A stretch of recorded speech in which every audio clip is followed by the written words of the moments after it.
시편 5편 1절에서 12절 말씀을 교독하도록 하겠습니다. 시편 5편 1절에서 12절 한 절씩 교독하겠습니다. 여호와여, 나의 말에 귀를 기울이사 나의 심정을 헤아려 주소서.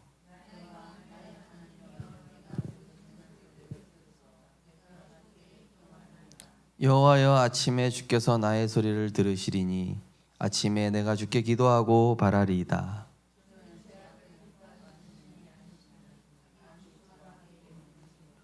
오만한 자들이 주의 목전에 서지 못하리이다. 주는 모든 행악자를 미워하시며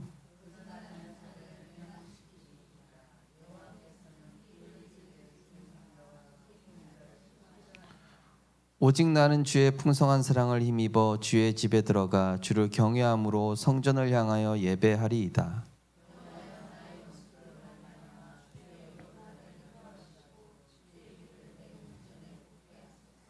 그들의 입에 신실함이 없고 그들의 심중이 심히 약하며 그들의 목구멍은 열린 무덤 같고 그들의 혀로는 아첨 하나이다.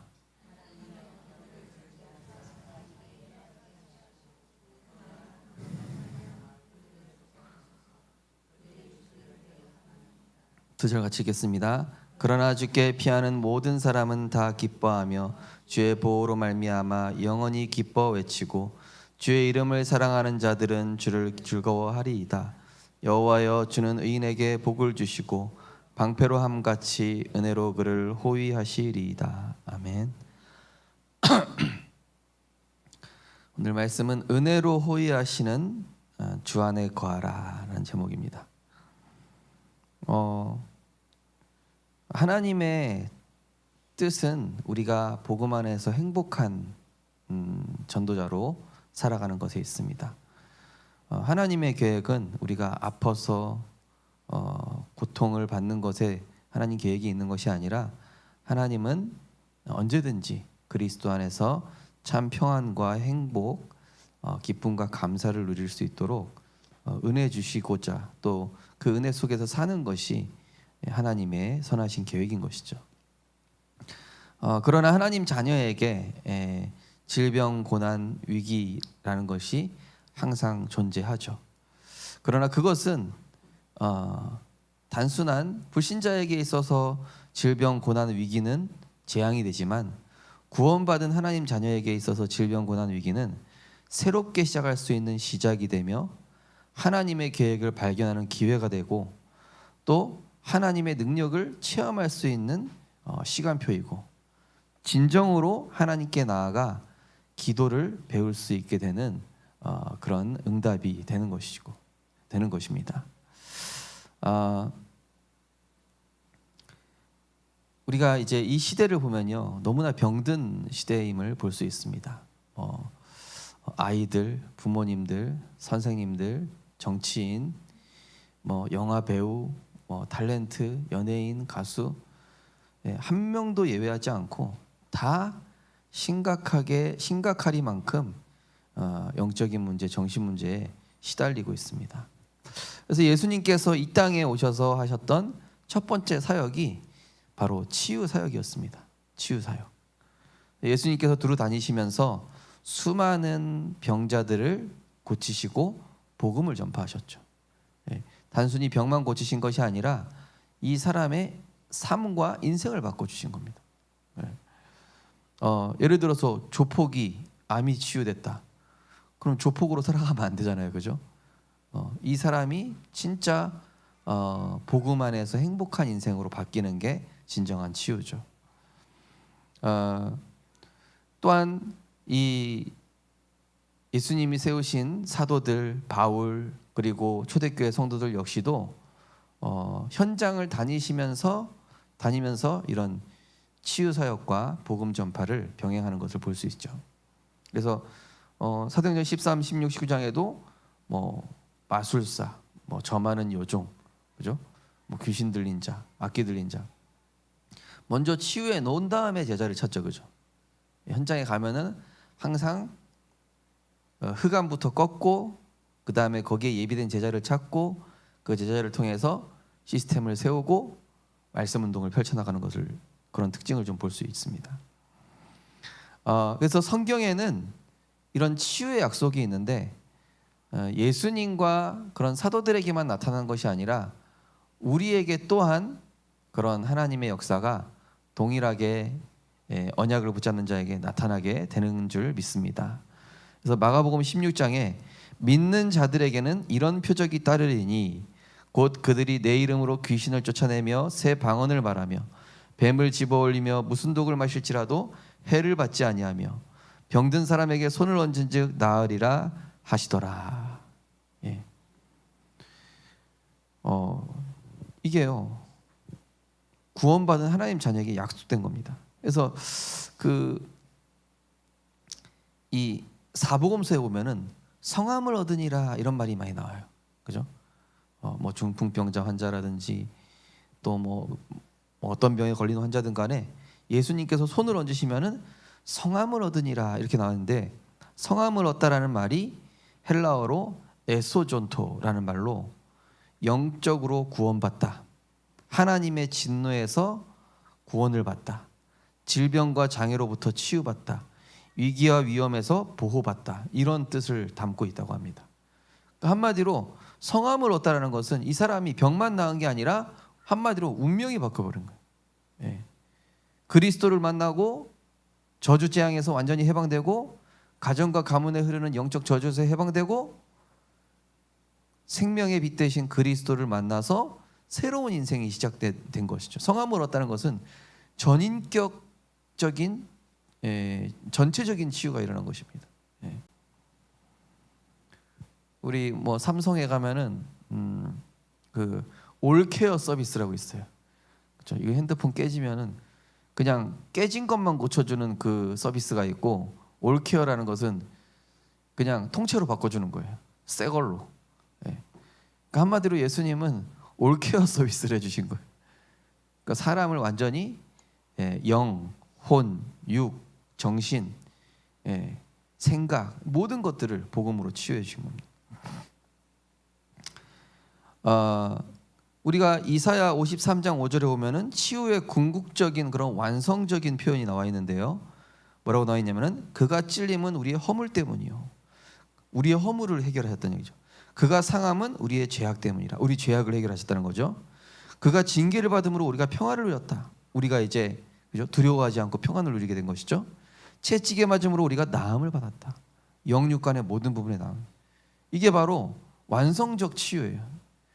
세상에서는 그죠? 병만 고친다든지 그죠? 뭐 체질을 개선해 준다든지 뭐 음식을 바꿔주든 뭐 그런 내용들이 많이 나오죠. 히포크라테스라고 의학의 아버지라고 하죠. 의사가 되면은 히포크라테스 선서를 하지 않습니까? 그죠? 근데 그 의학의 아버지가 한 말 중에 하나님이 인간을 창조할 때 몸 안에 100개의 의사를 넣어놨다 이런 표현이 있어요. 100종류의 의사를 사람의 몸 안에 넣어놨대요. 그러니까 사실은 우리가 이게 자가 치유할 수 있는 그런 힘을 하나님이 사실은 창조할 때부터 주셨다라는 것입니다. 그래서 제가 부모님하고 제가 청소년 시절에 수원에 사니까요.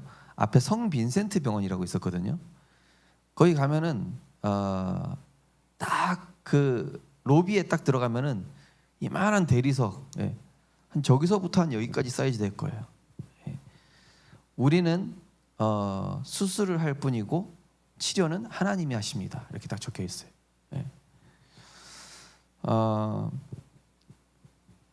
그래서 실제적으로 이 시대는 치유 시대이기 때문에 세상의 치유법이 아닌 성경적 치유를 통하여 이 병든 시를 치유하는 증인으로 하나님께서 우리 성도님들을, 우리 렘넌트들을 부르신 줄 믿습니다. 그래서 이 성경이 말씀하는 올바른 치유의 순서가 있어요. 잘 알아야 되겠죠. 의술이나 약에만 의존하거나 육신의 결과만 보는 것은 치유가 아니죠. 많은 사람들이 의술이나 약만 의존한다든지 육신의 어떤 결과만 보는 현대 의학의 특징이 그렇지 않습니까? 또 어떤 사람은 특별한 막 미신적 행위, 그죠? 막 미신적 행위 있어요. 뭐 목구멍 뭐 걸리면 위에 뭐 머리뼈를 올려놔라 뭐 이러면서 뭐 이상한 뭐 그런 거 있죠, 그죠? 예. 미신, 잡신, 우상숭배적 행위, 예. 이런 걸로 효과를 볼 수도 있어요, 그죠? 대체의학이라든지요. 효과는 볼 수 있지만 병들어 있는 인생 문제는 해결할 수가 없는 것이죠. 이 사람이 병들 수밖에 없는 영적 상태, 흑암에 잡혀 있고, 그죠? 또 암이 걸릴 수밖에 없는 각인, 뿌리, 체질, 부정적으로 생각하는 습관, 남을 비판 정지하는 이런 또 그런 것들, 또 그 안에 감추어진 상처들, 이런 거는 MRI에 나오질 않아요, 그죠? 엑스레이에 나오지가 않습니다. 오직 그리스도의 빛만이, 하나님의 능력만이 그것을 치유할 수 있는 것이죠. 그래서 안진뱅이가 앉아 있을 때 베드로가 가서 은과 금은 내게 없다. 그 얘기는 나 가난해 이런 뜻이라기보다는 나 돈 없어 그게 아니라 너는 그동안 은과 금을 많이 받아왔지만 내게 있는 것으로 내게 주노니, 그러니까 한마디로 너에게 진정으로 필요한 것은 바로 나사렛 예수 그리스도 이름이다. 이걸 선포한 겁니다. 그 앞에 보면은 베드로와 요한이 안진뱅이를 주목하여 바라보거늘 이렇게 돼 있죠. 주목하여 바라봤다 이렇게 돼 있죠. 예. 한마디로 안진뱅이의 영적 상태, 운명에 묶여 있는, 사단에 잡혀 있는 그 상태를 보고 예수 그리스도 이름을 선포한 것입니다. 이 예수 그리스도 누굽니까? 흑암의 권세를 깨뜨리신 만왕의 왕이에요. 죄와 저주, 지옥, 모든 재앙을 십자가에서 단번에 영원히 해결하신 대제사장 되신 그리스도시고, 우리로서는 절대 하나님 만날 수 없기 때문에 우리에게 찾아오신 임마누엘, 길이요 진리요 생명 되신 참 선지자 되신 그리스도라는 사실입니다. 그 그리스도를 이 안진뱅이가 만나니까 어떻게 돼요? 야, 이제 돈 벌러 가야 되겠다가 아니라 뛰어서서 걸으며 성전에서 하나님을 찬미하였다 이렇게 나옵니다. 이 사람 원래 인간이 회복된 거예요. 한마디로 하나님을 경배하는 게 원래 인간의 모습이잖아요, 그죠? 병이 나아서 건강해져서 돈 벌러 간 게 아니라 뛰어서서 하나님을 찬양했다. 그게 진짜 치유죠. 우리가 아는 나아만 장군도 어떻습니까? 나아만의 뭐가 치유됐습니까? 나아만의 완악함과 교만함이 치유됐고 경배 대상이 치유됐잖아요. 나아만이 치유된 다음에 뭐라고 그래요? 내가 이제 여호와만 섬기겠고, 내가 교만했던 거 회개하고, 내가 돌아가서도 이 요단강의 흙을 퍼가서 하나님께 늘 희생 제사를 드리겠나이다 이렇게 얘기하거든요. 그러니까 한마디로 이 나아만의 교만함과 완악함이 치유됐고요, 그리고 경배 대상이 치유됐어요. 삶의 방향이 치유된 겁니다.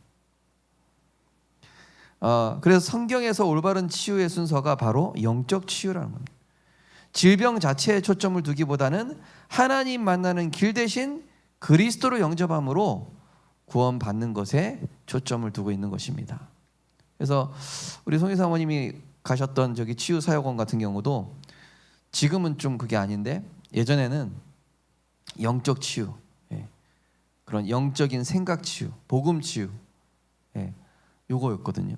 그래서 복음으로 치유되는 게 굉장히 중요합니다. 질병 얘기하지 마라, 내가 가진 문제 얘기하지 말고 인간 얘기, 불신앙 얘기, 세상 얘기 꺼내지 마라. 말씀 포럼에 관련된 얘기 외에는 꺼내지 말게끔 규칙이 정해져 있어요. 그러니까 얼마나 답답합니까, 그죠? 근데 그렇게만 해도 실제로 우리가 얼마나 많이 쓸데없는 생각과 얘기를 하는지 알 수 있죠. 진단이 되는 거예요. 가면은 내가 그동안 하지 않아도 되는 얘기를 너무 많이 하고 있었구나. 나 스스로 나를 병들게 하고 있었구나. 내가 스스로 어둠 속에 있었구나. 그래서 나는 그리스도 안으로 완전히 들어가야 되겠구나.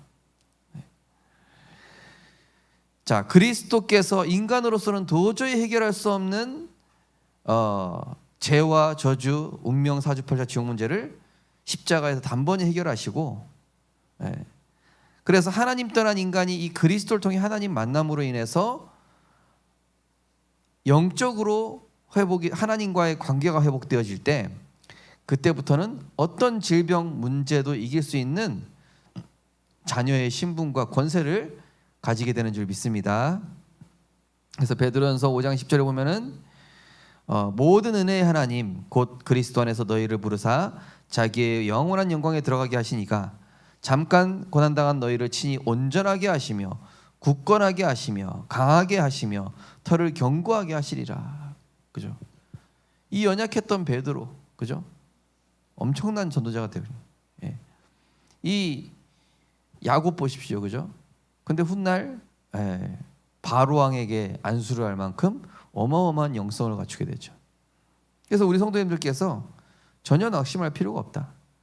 하나님이 지금 우리를 지난주 강단 말씀처럼 보좌의 축복을 받기에 합당한 경건한 자로 이루어가고 계시다는 사실입니다. 자, 그렇다면 치유받은 이유가 중요하겠죠. 치유받은 이후에는 이제는 내가 구원받은 하나님의 자녀로서 죄를 끊고, 예. 계속 또 흑암에 빠지면 안 되잖아요, 그죠? 죄를 끊고 환경을 바르게 하고, 또 그러면서 이제 의학적인 치료도 함께. 근데 핵심은 뭐냐? 하나님 은혜에 대한 진정한 감사. 왜냐? 성경에 이렇게 나와 있어요. 감사로 모든 것을 받으면은 땅에 버릴 것이 없다 그랬습니다.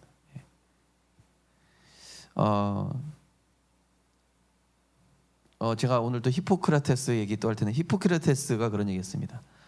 인간을 이 세상에 존재하는 것만으로 인간을 치유할 수 있다, 이런 말했어요. 그러니까 이 세상에 존재하는 음식으로 치유되지 않는 질병은 없다라고 이렇게 표현되어 있어요. 그 히포크라테스라는 사람이요. 그게 뭡니까? 하나님이 이 세상에 천지 만물을 지으시면서 우리 인간을 이롭게 하는 모든 것들을 이미 다 만들어 놓으신 거예요. 그래서 건강한 음식 드시기 바랍니다. 너무 짜게 먹지 말고, 너무 달게 먹지 말고, 너무 자극적으로. 이게 요새 미디어가 문제예요, 그죠? 막 자극적으로 먹게끔. 이게 이 백종원 씨가 굉장히 우리에게 좋은 레시피나 음식 만드는 법을 제공하긴 했지만, 어떤 분은 또 그렇게 평가해요. 우리나라의 전체적인 그 당도와 그 다음에 염분 사용도가 이렇게 올라갔다, 이런 얘기를 하는 분들도 있어요. 그 백종원 레시피 때문에. 그러니까 그걸로 인해서 유익도 있었죠. 많은 사람들이 음식을 편하게 하고 맛있게 하고 이런 거 있잖아요, 그죠? 그렇지만 이제 전체적인 음식의 평균적인 당도와 염분이 올라갔다는 그런 표현이 있어요. 자, 이 시대에 우리가요, 치료받는 과정과 이후에 말씀의 복음에 집중함으로 우리 마음과 생각이 자리 잡고 있는 어두운 부분과 병든 부분을 말씀으로, 기도로 치유해 나가야 될 줄 믿습니다. 그래서 내가 병이 다 치유됐다, 그게 응답이 아니라 이제는 내 삶이 전도자의 삶으로, 내 남은 인생 어떻게 하면은 하나님께 영광이 될 수 있을까? 그러면서 우리는 하나님의 계획을 늘 발견하고 모든 것을 기도로 연결하며 감사의 마음을 가지되 이를 실행할 수 있는 힘을 얻도록 예배하는 생활을 늘 회복해야 되겠습니다. 이 시대는 정신병, 불치병 시대로 과거에 비해서 세상이 약해짐에 따라 질병도 급증하고 더 지독한 바이러스도 많아졌고요. 정신병은 인간이 규정하지 못할 만큼 많아졌어요. WHO에서 규정한 그 정신병들이 넘어서 버렸잖아요. 이미 너무 많아져가지고. 한마디로 의학적, 과학적, 물리학적, 심리학적으로 치료할 수 없는 그런 절대 불가능한 시대로 우리가 복음 가지고 성경적 치유의 증인으로 하나님이 세워가실 줄 믿습니다. 그래서 우리 교회가 치유 시스템이 세워져야 돼요. 지금 우리 치유 미션홈이 이제 매일 이렇게 호흡하고 말씀도 듣고 하고 있지만은 사실은 지금 세상에서 하고 있는 치유 센터에 있는 것도 같이 해야 돼요. 사실은 음식, 그다음에 운동, 예, 여러 가지. 그죠? 자, 오늘 인도자를 따라 관연에 맞춘 노래라는 제목으로 되어 있는 시편 5편은 다윗이 그 압살롬에게 이제 그 반역이 일어났지 않습니까? 압살롬이 반역을 일으키고 신하들의 많은 상당수가 배반을 하고, 그래서 이제 쫓기면서 자신을 공격할 것을 예상이 하면서 하나님 앞에 간절히 기도하는 내용이 되겠습니다. 그래서 이처럼 하나님의 자녀가 사탄의 엄청난 공격이 예상될 때, 그죠? 예를 들면 내가 오늘 큰 사고 쳤는데 집에 가면은 아빠가 뭐라고 할 것 같아. 엄마가 뭐라고 할 것 같아. 아니면은 우리에게 인생 일대에 있어서 이 사단이 지금 엄청난 공격을 할 것 같다. 지금 우리 뭐 다락방 전도 운동도 마찬가지죠. 사단의 공격이 어마어마하게 예상이 되고 있어요. 저는 참 신기한 게 이 말씀이 지금 상황이랑 어찌 이렇게 딱 들어맞아가는지 신기할 정도입니다. 자, 하나님의 자녀는 이처럼 사단의 공격이 엄청난 공격이 예상될 때에 그 속에서 하나님의 은혜와 지혜를 얻고자 다윗처럼 간절히 부르짖는 진실된 신앙 고백적 기도를 통해 이 어려운 역경들을 모두 축복으로 바꾸게 될 줄 믿습니다. 그래서 뭐 그런 말 했죠. 이 또한 지나가리라. 우리가 시편 오늘 5편 읽었지만요, 현장은요 어떤 사람들이 대부분이죠? 자신의 유익을 위해 죄악을 기뻐하는 자, 오늘 성경 구절에 다 나옵니다. 오만한 자, 피 흘리기 좋아하는 자, 이런 자로 가득 차 있어요. 그죠? 나를 도와주는 사람이 더 많습니까? 그렇지 않죠? 내가 나를 짓밟고, 그죠? 성공하려고 하는 사람들이 더 많고, 나를 모함하는 사람들이 더 많고, 나를 어렵게 하는 사람들이 사방에 가득 차 있는 거예요. 그래서 누가복음 10장에 보면은 예수님께서 제자들을 보내시면서 뭐라고 얘기하시면은 내가 너희를 보냄이 마치 어린 양을 이리떼 가운데 보냄과 같다, 이런 표현을 하셨어요. 우리 성도님들과 렘넌트들이 영적인 힘이 없이 간다. 이리떼 가운데 내가 어린 양인데 하나님의 보호 아래 가야 되는데, 그죠? 그래서 영적인 힘이 필요한 거예요. 세상 나가는데. 내가 아무리 공부를 열심히 하고 내가 아무리 노력을 하고 하는데 하나님이 길을 열어주시지 않는다, 그럼 안 되는 거예요. 왜냐? 낙하산 타고 들어오는데요 뭐. 인맥으로, 그죠? 혈연으로, 지연으로.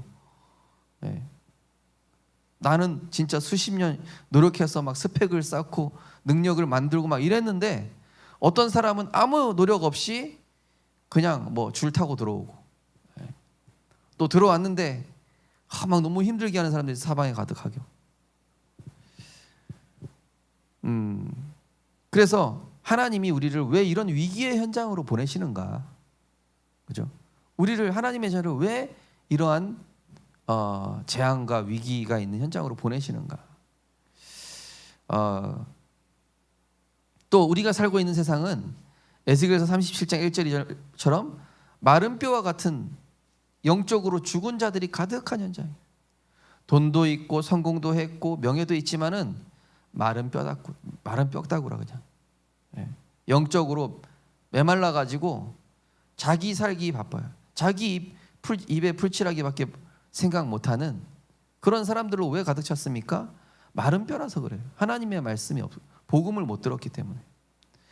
그래서 아모스 8장 11절에는 먹지 못함이 아니고 입지 못함이 아니라 하나님의 말씀을 듣지 못한 기갈이라. 한마디로 복음을 듣지 못한 영적 기갈의 시대. 그죠? 모든 게 풍족해요, 그죠? 요새 아이들이요, 뭐 그런 얘기 있잖아요. 요새는 초등학생들한테 10,000원짜리 줘도 기분 나빠한다고. 50,000원짜리를 줘야 된다고. 그 애들이 얼마나 영악해졌습니까? 옛날에는 500원만 줘도 감사했는데, 물론 이제 물가가 많이 올랐죠. 옛날 얘기하면 안 되죠. 옛날 얘기하면 애들이 싫어해요. 막 꼰대라 그러면서, 그죠? 그래서 이 어른들 꼰대 소리 안 듣기 위해서 얼마나 노력합니까? 디모데후서 4장 3절 4절에 보니까요, 그야말로 사람들이 자기 입맛에 맞는 허탄한 세상 이야기를 들으며 자기 사욕을 쫓고 자기 사욕에 따르는 스승을 많이 두는도다, 이렇게 돼 있죠. 우리가 유튜브 구독 누구예요? 그러니까 내 사욕을 채워주는 그런 구독자를 우리가 그거를 구독하잖아요. 그런 유튜버를. 너무 성경에 맞는 말이잖아요. 거기에다가 허탄한 세상 이야기를 그대로 믿고 듣고 따르고. 요새는 이렇게 뭐 어떤 연예인 누구랑 결혼 딱 눌렀더니 알고 보니까 뻔이야. 뻥이야. 그래가지고 이게 기사 몇 개 확인해야 이 진짜구나, 가짜구나, 이게 확인이 돼요. 이거 가짜 뉴스 기사가 얼마나 많은지.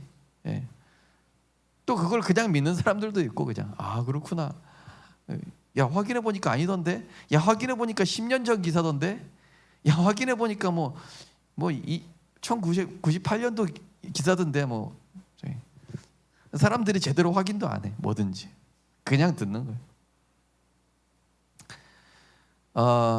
또한 우리가 이런 상황에 오면은 악을 행하는 사람들을 보면서, 그죠?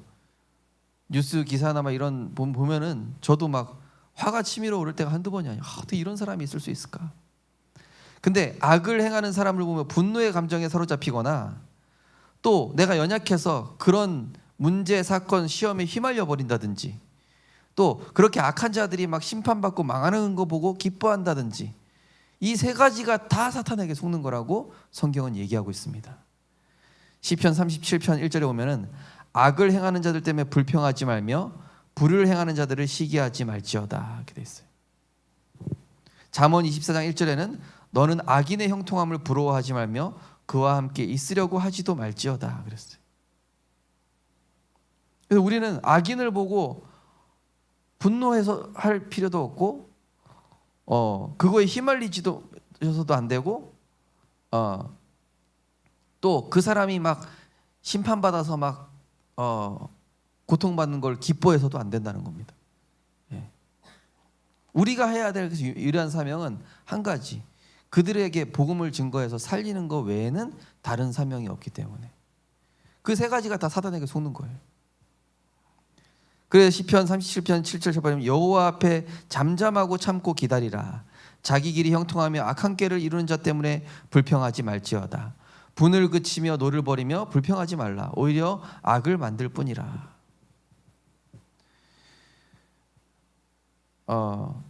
우리가 악행을 기뻐한다든지 또 그 악인이 망하는 것을 기뻐하면 하나님이 그 형벌을 우리한테 옮긴다고 얘기를 하시고 계세요. 그러니까 교만하지도 말고 그 사람이랑 같이 패역하지도 마라.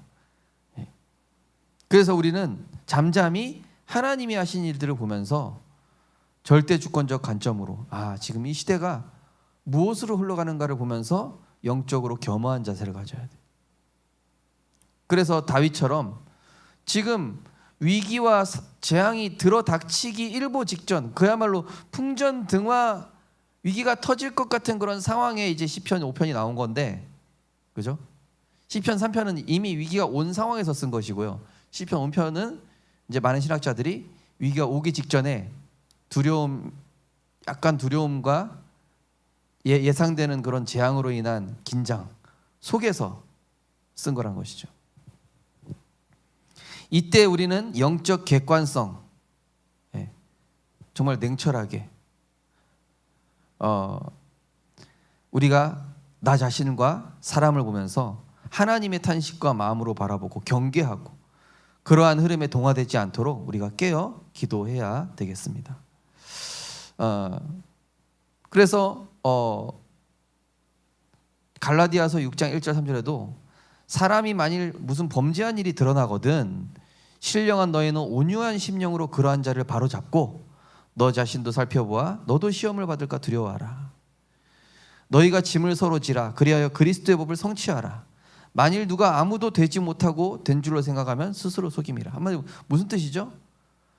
누구도 완성된 사람이 없다라는 거예요. 다 부족하다는 거예요. 한마디로 저 사람이 범죄했어도 너도 그렇게 될까 주의하라. 너도 얼마든지 그럴 가능성이 충분히 있어 라고 얘기하는 것이죠.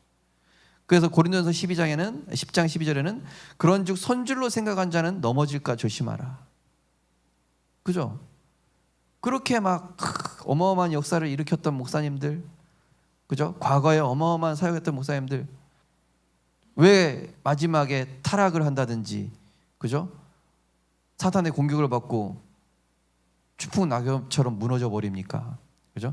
한마디로 하도 이렇게 응답에 취하다 보니까 그게 마치 내가 한 것처럼 이게 잘못 들어간 거야. 사단이 교만을 심은 거야, 한마디로. 그래서 과거에 찬양 인도자들이라든지 막 이렇게 교회에서 인기 많은 사람들이 사단의 공격을 굉장히 많이 받았었어요. 네. 자, 이러한 때 우리는 하나님 앞에서 자신을 발견하는 기도와 은혜를 간절히 구하는 신앙 고백적 기도. 네, 오늘 1절에서 3절은 뭡니까? 하나님과 마음이 통하는 깊은 기도, 간절한 기도입니다. 네. 여호와여 나의 말에 기울이기사 나의 심정을 헤아려 주소서. 나의 왕 나의 하나님이여 내가 부르짖는 소리를 들으소서. 내가 주께 기도하나이다. 여호와여 아침에 주께서 나의 소리를 들으시리니 아침에 내가 주께 기도하고 바라리이다. 예. 이 1절에서 3절이 바로 하나님과 마음이 통하는 아침의 기도, 간절한 기도. 예. 4절에서 6절은 이제 기도의 이유가 나옵니다. 기도의 이유. 주는 죄악을 기뻐하는 신이 아니시니 악이 주와 함께 머물지 못하며 오만한 자들이 주의 목전에 서지 못하리이다. 주는 모든 행악자를 미워하시며 거짓말하는 자들을 멸망시키시리다. 여호와께서는 피 흘리기를 즐기는 자와 속이는 자를 싫어하시나이다. 기도의 이유. 한마디로 많은 사람들이 하나님을 대적하고 있는 것. 사실은요, 다윗을 대적하고 있는 것 같지만 그들이 누굴 대적하고 있는 겁니까? 하나님을 대적하고 있다는 사실이에요. 그래서 우리가 주의해야 될 게 어떤 사람 비판, 판단, 정죄하는 게 하나님을 대적하는 게 될 수 있다는 사실입니다. 그래서 모세 누나 미리암이 모세한테 그랬잖아요. 아니, 너가 영적 지도자가 돼서 이방 여자랑 결혼하면 어떡하냐? 그것도 재혼하면 어떡하냐? 근데 하나님께서는 미리암에게 문둥병을 내리셨고 모세가 다시 미리암을 위해 중보 기도를 하자 미리암의 문둥병을 치유해 주셨어요. 그러니까 한마디로 우리가 하나님을 대적하지 않는가, 이걸 항상 점검해야 되고, 또한 사람들이 나를 공격하는 것은, 우리를 공격하는 것은요 하나님을 대적하는 게 되는 거예요. 결국 그 사람들이 나중에 하나님을 대적한 거에 대해서 심판을 받아요. 그러니까 우리도 하나님의 심판을, 하나님의 공의를 두려워. 지난주 시편 4편에 보면은 너희는 떨며 두려워하란 말씀이 있었죠, 그죠? 네. 심중에 말하라 이런 말이 있었어요. 그러니까 한마디로 떨면서 어디 떠벌리지 말고 내 마음에 질문해 보라 이거예요. 너는 과연 하나님께 바로 서 있는가? 네.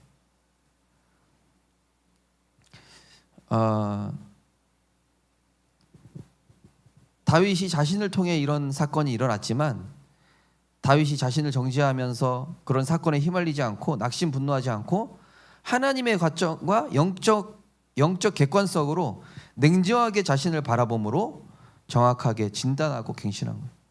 아들이 죽고 결국 압살롬도 죽고 많은 시대들이 돌아섰지만 다윗이 딱 그 냉정함을 금방 찾고 하나님 앞에서 영적 서밋으로 다시 금방 섰습니다. 예. 또 7절에서 12절 예. 오직 나는 주의 풍성한 사랑을 힘입어 주의 집에 들어가 주의 경건함으로 성전을 향하여 예배하리이다. 여호와여 나의 원수들로 말미암아 주의 의로 나를 인도하시고 주의 길을 내 목전에 곧게 하소서. 그들의 입에 신실함이 없고 그들의 심중에 심이 약하며 그들의 목구멍은 열린 무덤 같고 그들의 혀로는 아첨하나이다. 이 말씀 어디 나와 있습니까? 로마서 3장에 나오죠. 그들의 목구멍은 열린 무덤이요. 그게 이거 인용한 거예요.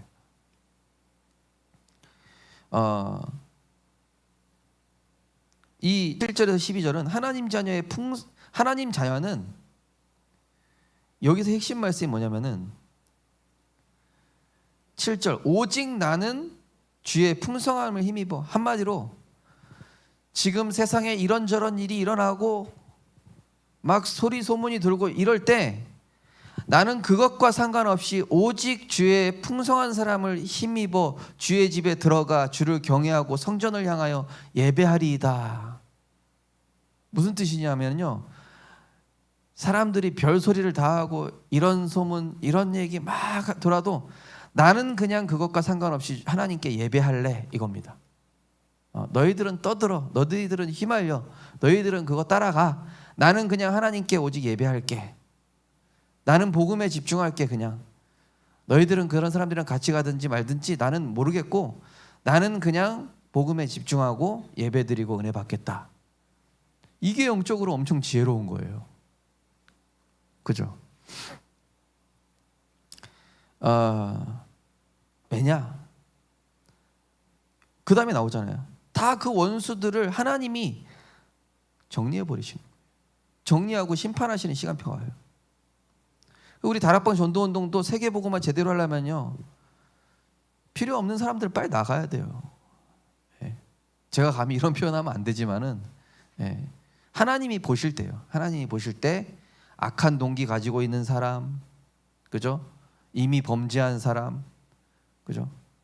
심중에 하나님 앞에서 악한 이런 걸 품고 있는 사람들은 빨리, 그래서 다윗의 범죄로 시작됐지만은 다윗은 하나님의 언약궤를 모실 성전을 건축하기 위해서는 정말로 신실한 제자들만 남았어야 했어요. 우리가 그 여호수아를 보면요, 그 가나안 땅 가서 얼마나 사람들 말이 많습니까, 그죠? 그 이민족 받아들이자 막 그것 때문에 갈등 생기고, 우리가 어떤 큰 일을 진행할 때도요, 주변에 말 많죠? 진행하기 너무 힘들어요.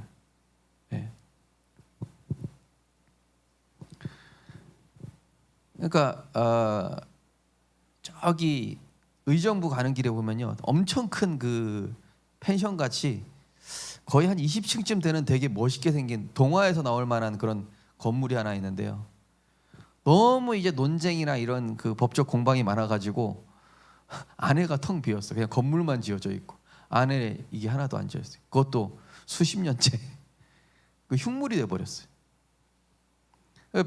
사람 많으면은 막 뭡니까, 배가 산으로 간다고 그러잖아요, 그죠? 그러니까 하나님의 뜻을 이루는 데는요, 여러 가지 의견 제시하고 막 물론 맞는 소리 있을 수도 있겠죠. 근데 복음으로 말씀으로 하나 되는 제자들만 사실은 필요해요, 하나님 보실 때는. 그들의 입에 신실함이 없고 그들의 심중이 악하며 그들의 목구멍은 열린 무덤 같고 그들의 혀로는 아첨하나이다. 좀 이런 세계복음 하는데도요, 얼마나 아첨하는 사람들 많고 멋떨어지는 콩고물이나 받아먹으려고 하고 한 자리 해먹으려고 하고, 그런 사람들 나중에 나가서 뒤에서 다 욕한다니까요.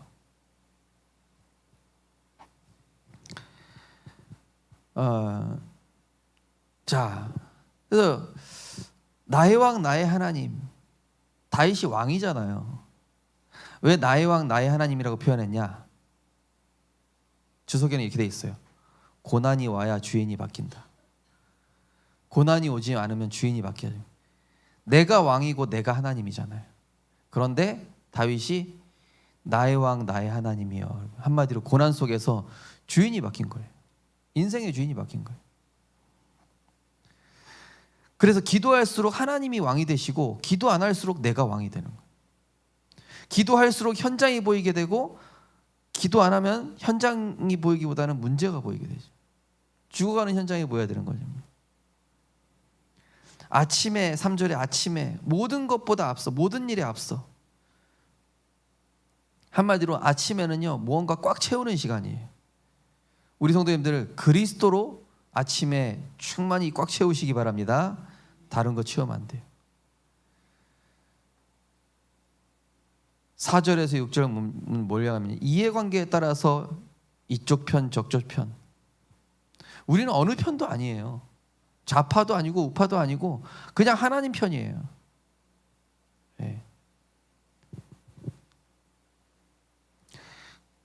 그래서 말씀 전하는 메신저는 이 항상 하나님 편에 서 있어야 됨을 얘기하면서요, 우리는 항상 영적 진실만 얘기해야 돼요. 어디 가든지. 내가 예를 들어서 이 사람 편 들죠? 그럼 저 사람이 나 싫어해요. 저 사람 전도할 수 없어요. 그것도 저 사람 편 든다? 이 사람 전도할 수 없어요. 우리는 복음 전하는 게 기준이에요. 어떻게 하면 다 살릴 수 있을까?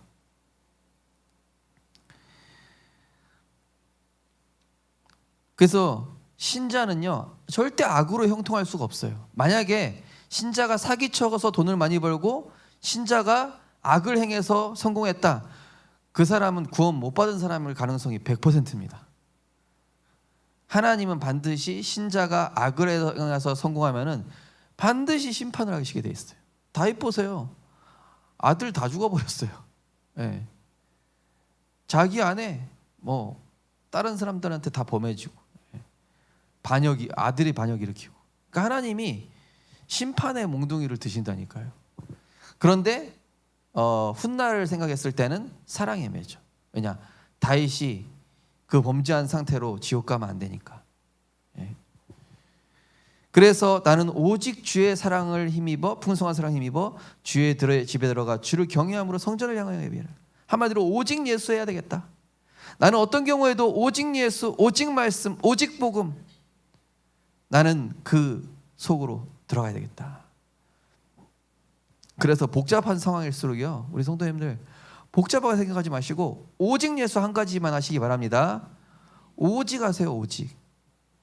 복잡하게 막 이 편 저 편 없어요. 하나님 안에 들어가야 되니까요. 그리스도 안에. 여호와여, 나의 원수들로 말미암아 주의 의로 나를 인도하시고 주의 길을 내 전에 목전하게 하소서. 결국 문제, 사건, 악인이 드러나야만 어둠과 빛이 드러나고, 알곡과 쭉정이가 드러나고, 거짓과 진리가 드러나게 되어 있습니다. 문제, 사건, 악인이 일어나야 돼요. 왜냐? 어둠과 빛을 드러내시려고, 알곡과 쭉정이를 가르내시려고, 거짓과 진리를 구분하시려고. 그래서 의의 길이란 뭐냐면요, 다윗이 얘기하는 의의 길은 뭔지 아세요? 한마디로 골리앗을 쓰러뜨린 후 13년간 사울에게 쫓겨다녔던 유랑 생활했던 그 시간이 의의 길이에요. 광야에서 40년 동안 이스라엘 백성이 돌았던 그 고난의 시간이 의의 길입니다. 의의 길로 인도하신다는 게 뭐냐면요, 뭐 돈 잘 벌고 잘 되는 길로 인도하신다는 게 아니고, 나를 그리스도의 제자로 전도 제자가 되는 길로 가게 하시는 게 의의 길이에요.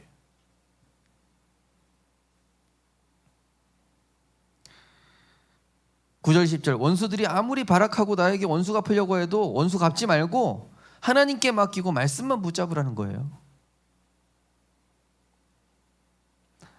시편 119편 95절에 이런 말씀이 있습니다. 악인들이 나를 멸하려고 엿보거나 나는 주의 증거들만을 생각하겠나이다. 오직 예수만 하면 된다는 거, 한마디로. 복잡하게 생각해도 오직 예수 하면 돼요.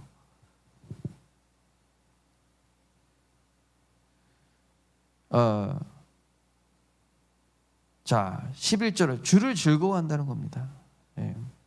그래서 잠언 18장 10절에도 여호와의 이름은 견고한 망대라, 의인은 그리로 달려가서 안전함을 얻느니라. 사람 믿지 마십시오. 주께 피하는 사람들, 모든 사람은, 그죠? 주께 피하는 사람은 보호를 받고 기뻐하며 영원히 기뻐 외치고 주의 이름을 사랑하는 자들은 주를 즐거워하리이다. 사람 믿지 마십시오. 사람은 언젠가, 사람은 도와줄 대상이에요. 도와줄 대상. 12절은 평생 암송 구절이자 오늘의 제목이 되겠습니다. 우리 12절 같이 한번 다시 읽어볼까요? 시작. 여호와여, 주는 의인에게 복을 주시고 방패로함 같이 은혜로 그를 호위하시리이다. 아멘.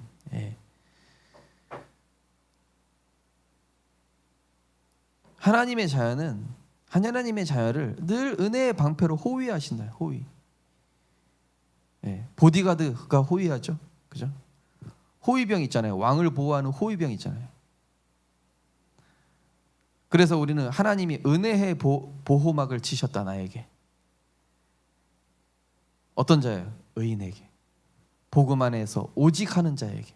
오직 예수하는 자를 하나님이 은혜의 보호막으로 호위하시는 줄 믿습니다.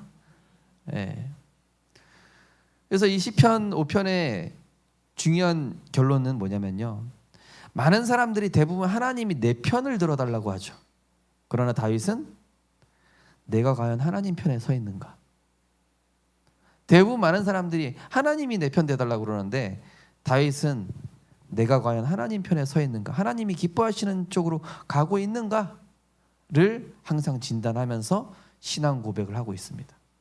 우리가 그것을 배워나가는 것입니다. 그래서 제 차 고쳐주신 그분이 그랬다니까요. 목사님 때문에 한 게 아니라 하나님 기쁘게 해드리려고 그런 거라고. 그래서 너무 감사했어요. 예. 공짜로 70만 원 벌었다, 이게 감사한 게 아니라 그런 믿음의 사람을 만난 게 저는 참 기뻤습니다. 예. 우리 성도님들 정말로 그리스도 안에서 은혜로 호위하시는, 오직 예수, 오직 복음만 하시기를 주님의 이름으로 축복합니다. 찬양하겠습니다. 만왕의 왕 내 주께서 우리의 죄를 151, 260